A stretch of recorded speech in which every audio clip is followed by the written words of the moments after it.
ഇപ്പോൾ ഹന്ന എന്ന് പറയുന്ന ഡോക്യുമെൻ്ററി മൂവി കണ്ട് ഇറങ്ങിയിരിക്കുകയാണ്. സുഹൃത്ത് വിനു ജനാർദ്ദനൻ ഡയറക്റ്റ് ചെയ്ത മൂവിയാണ്, ഡോക്യുമെൻ്ററിയാണ്. ഇത് അഡ്രസ്സ് ചെയ്യുന്നത് ഒരുപക്ഷെ നമ്മളുടെ നാട്ടിലുള്ളവർ അത്ര ഏറെ ചർച്ച ചെയ്യാത്ത, എന്നാൽ എല്ലാ കുടുംബങ്ങളിലും സ്വകാര്യമായി നമ്മൾ അനുഭവിക്കുന്ന ചില വേവലാതികൾ പങ്കുവെച്ചുകൊണ്ടും അതിൻ്റെ റെമഡി സമൂഹത്തിന് പകർന്നുകൊണ്ടുമാണെന്ന് വിശ്വസിക്കുന്നു. ഒരു കുഞ്ഞ് ജനിക്കുമ്പോൾ ആദ്യം നാവിൽ ഊറി ഒഴുകേണ്ട അമ്മിഞ്ഞപ്പാല് ഒരുപക്ഷെ പല കാരണങ്ങളോ കൊണ്ടും കിട്ടാത്ത ശിശുക്കളുണ്ട്. അവരുടെ ഒരുപക്ഷെ മരണനിരക്ക് പോലും നമ്മളെ സങ്കടത്തിലാഴ്ത്തുന്നതാണെന്ന് റിപ്പോർട്ടുകൾ പറയുന്നു.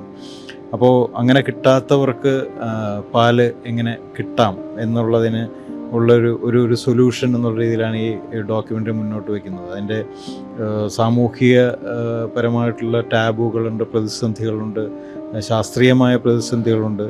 ഇതിനെയൊക്കെ മറികടന്നുകൊണ്ട് ധൈര്യശാലികളും ഒരുപക്ഷെ ഉള്ളിൽ അനുകമ്പയും ഉള്ള മാതാക്കളുണ്ട് നമ്മളുടെ ഇടയിൽ. അതിൽ ഒരു പ്രതിനിധിയാണ് ഹന്ന എന്ന് പറയുന്ന അമ്മ.